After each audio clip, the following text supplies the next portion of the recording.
ওরে যুবক, আজকে বউয়ের কথা শুনে তুমি মাকে মারতে যাও, মাকে গালি দাও, গালি গালাজ করো, কপাল পোড়া যুবক।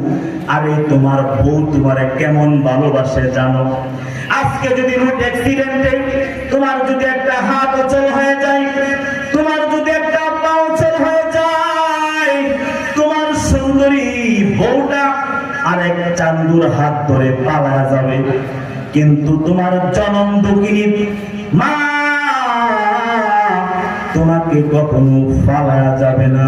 প্রয়োজন হলে তোমার নিয়ার রাস্তায় রাস্তায় ভিক্ষা করে খাবে, এরপরও মা তোমাকে ফালা দিবে না। কথা বলেন ঠিক কিনা?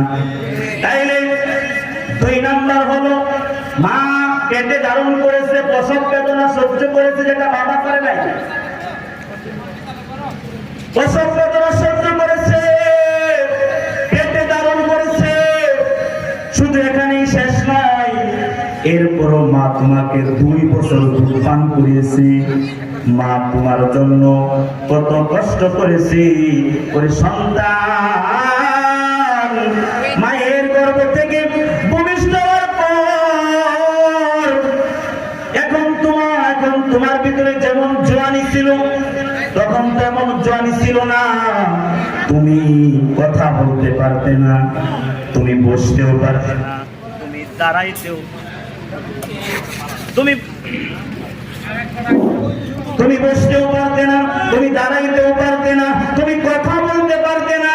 তোমার পায়খানার হাজত হয়েছে, মা আমাকে পায়খানায় নিয়ে যাও, তুমি বলতে পারতে না।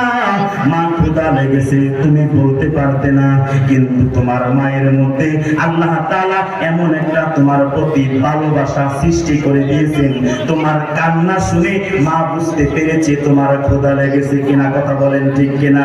মা তোমার কান্না দেখে বুঝতে পেরেছে তোমার পায়খানার হাজত হয়েছে কিনা। ওই পুষ মাসের শীতের মধ্যে তুমি প্রস্রাব পায়খানা করে কাঁথাটা ভিজা ফেলছো, মা রাগ করে তোমার এই ফালায়ও দেয় নাই, বরং ওই ভিজা কাঁথাটা পাল্টায়া শুকনা কাঁথার মধ্যে রাখছে। কথা বলেন ঠিক কিনা? মা তোমার জন্য কত রাত্র ঘুমাই না রে যুবক। আজকে 2 কথা 3 কথার বউ পায়া মাকে ভুলিয়া গেছে, 3 কথার সাথী পায়া বইলা যায় না। আল্লাহ নবীজির দয়া তারা পাবি না, বাইরে আল্লাহ নবীজির দয়া তারা পাবি না। মা বাবা অতি আপন, মা বাবাকে করো যতন, মা বাবা অতি আপন, মা বাবাকে করো যতন। 3 কথার সাথী পায়া ভুইলা যায়